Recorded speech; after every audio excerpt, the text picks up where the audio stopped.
రామాయణం మనందరికీ తెలిసిన ఎన్నో అద్భుతమైన పాత్రలు కలిగినది. ఆ రామాయణంలో మనం చాలా తక్కువగా విన్న పాత్ర ఊర్మిళాదేవి.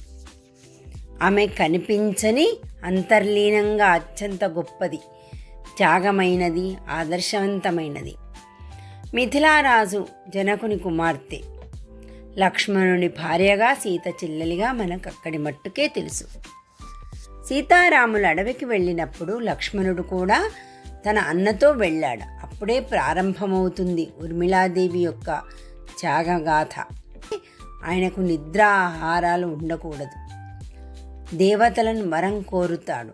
మరి ఆ నిద్రని ఎవరు స్వీకరించాలి? ఊర్మిళాదేవి స్వీకరిస్తుంది. లక్ష్మణుడు అడవిలో జాగృతుడై సేవ చేస్తూ ఉంటే ఊర్మిళాదేవి రాజప్రసాదంలో నిద్రలోనే తపస్సు చేస్తూ ఉంది. ఇది చూపులేని త్యాగం, చరిత్రలో నిలిచిపోయిన సేవ. ఆమె ఎక్కడా విలపించలేదు, భర్తను ఆపలేదు, తన బాధను ఎవరికీ చెప్పలేదు. భర్త ధర్మం కోసం తన సుఖాన్ని త్యాగం చేసింది, తన ప్రేమను ప్రార్థనగా మార్చింది.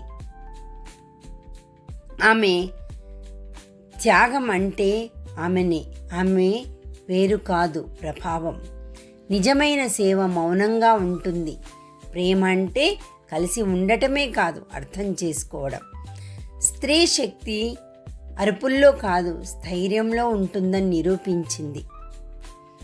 రామాయణంలో యుద్ధం చేసిన వారు రామలక్ష్మణులు ఇంకా ఎందరో అయినప్పటికీ యుద్ధం లేకుండా త్యాగం చేసినది ఊర్మిళాదేవి. ఇలాంటి ఊర్మిళాదేవిలు ఈరోజు నేటి సమాజంలో ఎందరో ఉన్నారు.